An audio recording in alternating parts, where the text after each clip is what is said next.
قرآن کریم میں جگہ جگہ ارشاد ہے کہ صبح و شام اللہ تبارک و تعالیٰ کی تسبیح بیان کرو، بکرۃ و اصیلا، صبح بھی اور شام کو بھی۔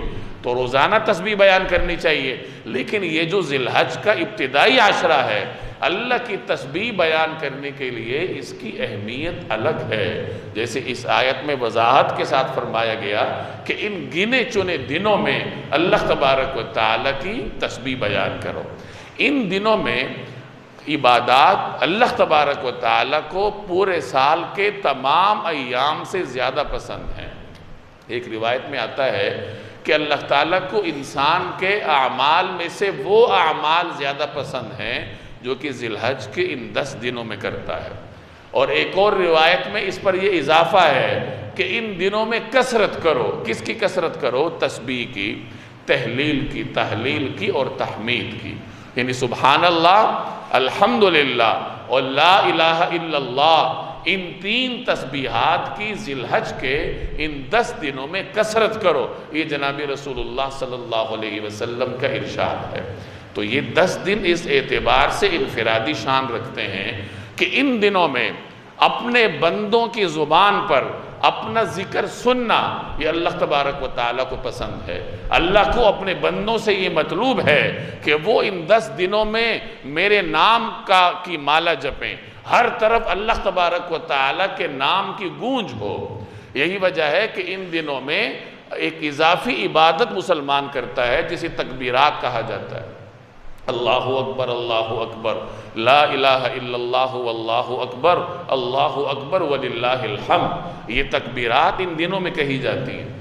ایک تو ان تکبیرات کی وہ حیثیت ہے کہ جب ہم ان کا وقت خاص کرتے ہیں کہ ہر نماز کے بعد ایک مرتبہ پڑھنا ہر مسلمان مرد اور عورت پر واجب ہے۔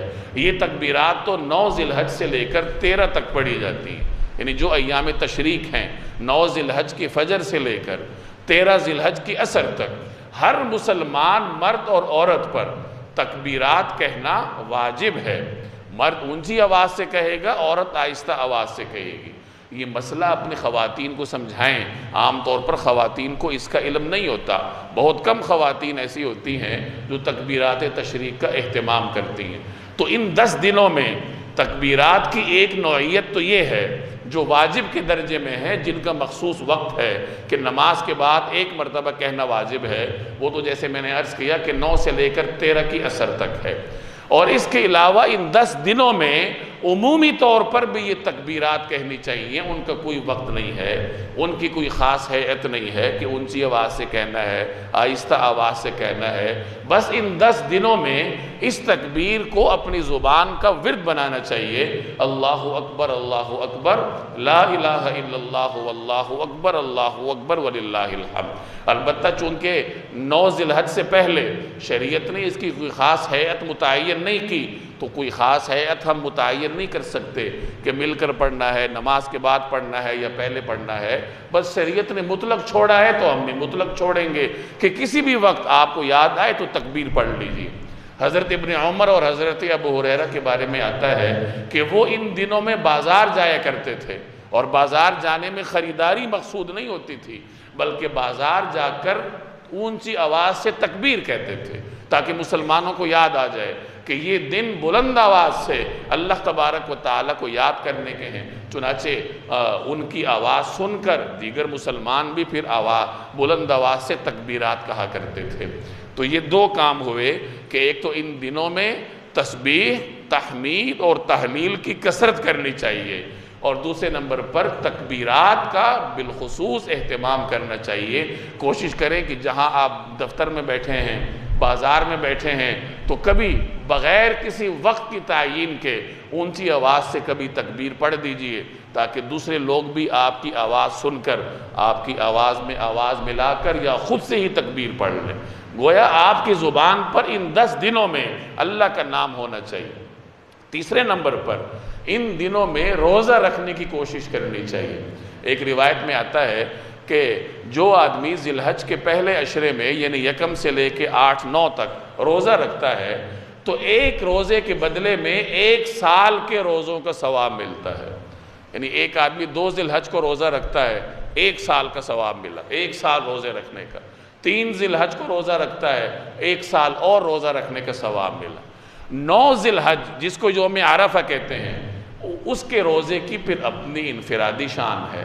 چنانچہ ایک روایت میں آتا ہے کہ 9 ذی الحج کا جو روزہ رکھتا ہے تو مجھے امید ہے کہ اللہ تعالیٰ اس کے 2 سالوں کے گناہ معاف فرمائیں گے، 1 سال پہلے کے اور 1 سال بعد کے۔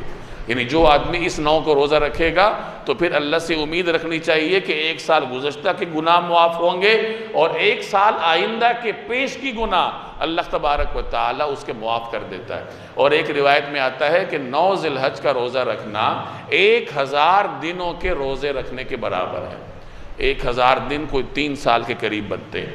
گویا 9 ذی الحج کا روزہ رکھنے سے 3 سال روزے رکھنے کا ثواب آپ کو ملا، 2 سال کے گناہ اللہ تبارک و تعالیٰ کی بارگاہ سے معاف ہو گئے۔ تو ان دنوں کی یہ انفرادی شان ہے کہ ان میں روزہ رکھنے کے بھی ایک الگ اجر ہے جو اللہ تعالیٰ عطا فرماتا ہے۔ اور پھر اس عشرے کی جو راتیں ہیں، اس اعتبار سے ان کی جدا اور امتیازی شان ہے کہ حدیث میں اس عشرے کی ہر رات کو لیلۃ القدر کے برابر کہا گیا۔ ایک روایت میں ارشاد ہے کہ اس عشرے میں جو آدمی کسی رات عبادت کرتا ہے تو ہر رات کی عبادت اس کے لیے لیلۃ القدر میں عبادت کے برابر سمجھی جاتی ہے۔ لیلۃ القدر رمضان کے آخری عشرے میں تلاش کی جاتی ہے، تلاش کرنے کے بعد انسان کو نصیب ہوتی ہے اور ایک نصیب ہوتی ہے۔ اور اس عشرے کو اللہ نے یہ شان بخشی ہے کہ اس میں اللہ نے اعلان کر رکھا ہے کہ 1 سے لے کے 10 ذی الحج تک جو بھی رات ہے عبادت کرو گے تو تمہارے حق میں لیلۃ القدر شمار ہوگی۔ 10 کی 10 راتوں میں قیام کرو گے تو اللہ تعالیٰ تمہارے نامہ اعمال میں 10 لیلۃ القدر کے برابر ثواب لکھ دے گا۔ تو یہ اس عشرے کی انفرادی شان ہے۔ یہی وجہ ہے کہ بعض علماء اس عشرے کو رمضان سے بھی افضل قرار دیتے ہیں کہ اللہ تبارک و تعالیٰ نے اس عشرے کو یہ امتیازی شان عطا کی ہے کہ نبی کریم صلی اللہ علیہ وسلم نے اس طریقے سے اس کے فضائل کو بیان فرمایا ہے۔ اس عشرے کی عبادات میں سے ایک اہم عبادت قربانی ہے، جو کہ اس عشرے کے اختتام پر ایک مسلمان انجام دیتا ہے۔ قربانی ایک عشقیہ عبادت ہے جو آدمی اللہ تبارک و تعالیٰ کے ساتھ اپنے محبت کے اظہار کے طور پر کرتا ہے۔ جناب رسول اللہ صلی اللہ علیہ وسلم نے مدینہ طیبہ میں ہر سال قربانی فرمائی ہے۔ ایک روایت میں آتا ہے اقام رسول اللہ صلی اللہ علیہ وسلم بالمدینۃ 10 سنین یضحی کل سنہ، کہ نبی کریم صلی اللہ علیہ وسلم نے مدینہ طیبہ میں 10 سال قیام فرمایا ہے اور ہر سال آپ قربانی فرماتے تھے۔ رسول اللہ صلی اللہ علیہ وسلم کا قربانی کرنے کے بارے میں ایک خاص ذوق تھا۔ آپ جانور کا انتخاب خاص ذوق کے تحت کرتے تھے۔ چنانچہ مختلف روایات کا مفہوم ہے کہ نبی کریم صلی اللہ علیہ وسلم دمبا قربان فرماتے تھے، اور دمبے کی اپنی خصوصیات ہوتی تھی۔ سینگ والا دمبا، موٹی آنکھوں والا دمبا، سیاہ اور سفید رنگ کا دمبا نبی کریم صلی اللہ علیہ وسلم قربان فرماتے تھے۔ خصی دمبا رسول اللہ صلی اللہ علیہ وسلم قربانی کے لیے منتخب فرماتے تھے۔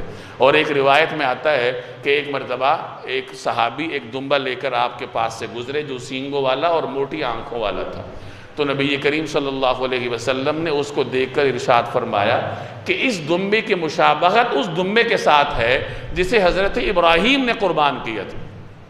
جو قریب صحابہ بیٹھے تھے انہوں نے جب اس دمبے کے بارے میں نبی کریم صلی اللہ علیہ وسلم کی پسندیدگی دیکھی تو حضرت معاذ بن عفراء نے وہ دمبا اس صحابی سے خریدا اور نبی کریم صلی اللہ علیہ وسلم کی خدمت میں ہدیہ کر دی۔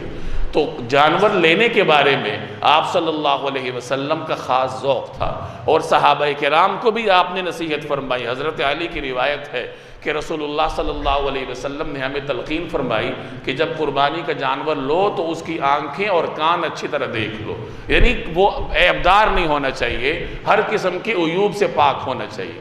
اور پھر آپ صلی اللہ علیہ وسلم خود اس کو ذبح فرماتے تھے۔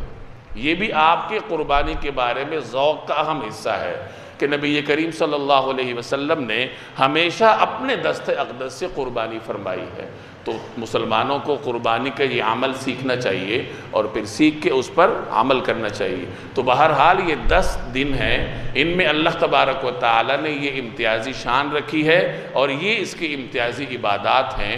کوشش کرنی چاہیے کہ ان دنوں میں کثرت سے اللہ تبارک و تعالی کی عبادت کی جائے۔ اللہ جل جلالہ عمل کی توفیق دے۔ وما علینا الا البلاغ۔